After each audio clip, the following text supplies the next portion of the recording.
Hello students, company law and secretarial practice में आज हम चर्चा करेंगे कंपनी का समापन, winding up of A company. सबसे पहले कंपनी का जो समापन का जो अर्थ और परिभाषा है उसके बारे में अपन चर्चा करेंगे। साधारणतः कंपनी के समापन का अर्थ उसके कारोबार को बंद करने की प्रक्रिया से है।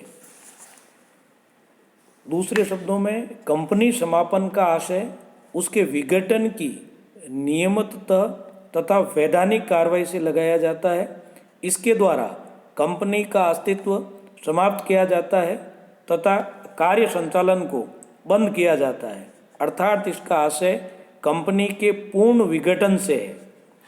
समापन का अर्थ समझने के लिए कुछ परिभाषाओं का अध्ययन करना जरूरी है। पहली है, हेल्सबरी के अनुसार समापन का आशय कंपनी के पूर्ण विघटन से है। एम.सी. कुच्छल ने कहा है कि कंपनी के समापन अथवा समाप्ति का आशय उस प्रक्रिया से है जो एक कंपनी के जीवन का अंत करती है।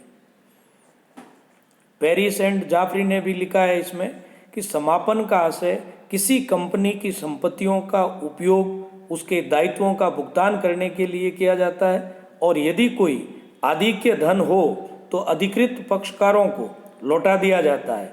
इस कार्य के लिए जो वैधानिक प्रक्रिया अपनाई जाती है वह समापन के नाम से पुकारी जाती है।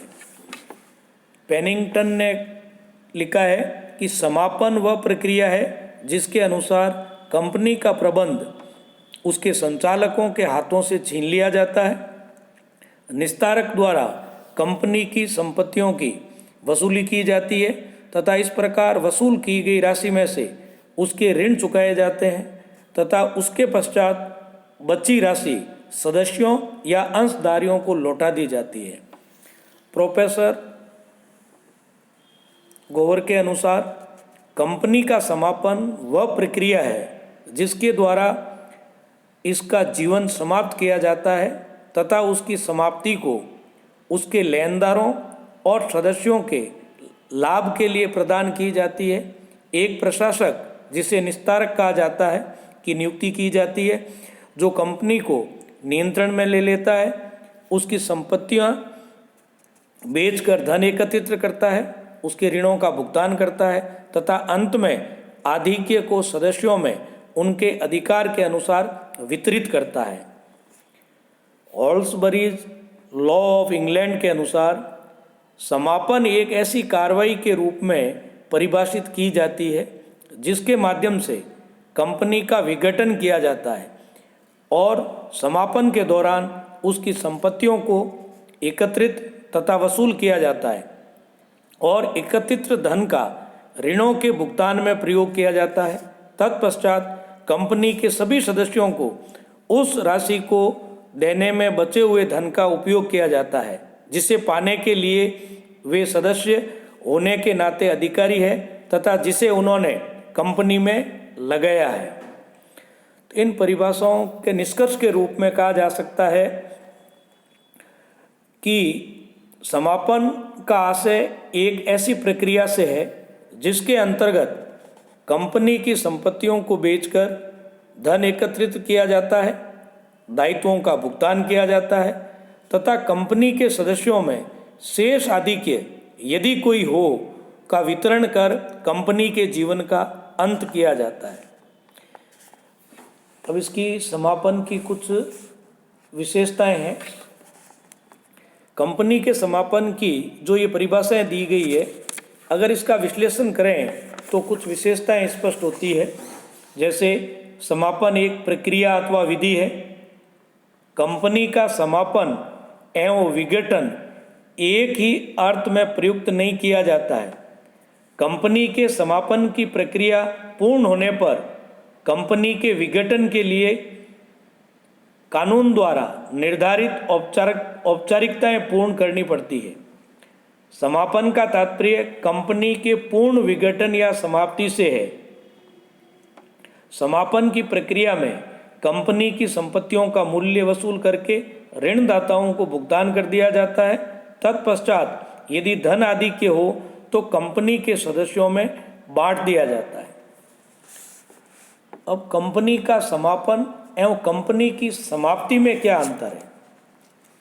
तो समापन वैधानिक अस्तित्व की समाप्ति का नाम है, जबकि समाप्ति का आशय कंपनी के अस्तित्व का पूर्ण रूपेण अंत होता है।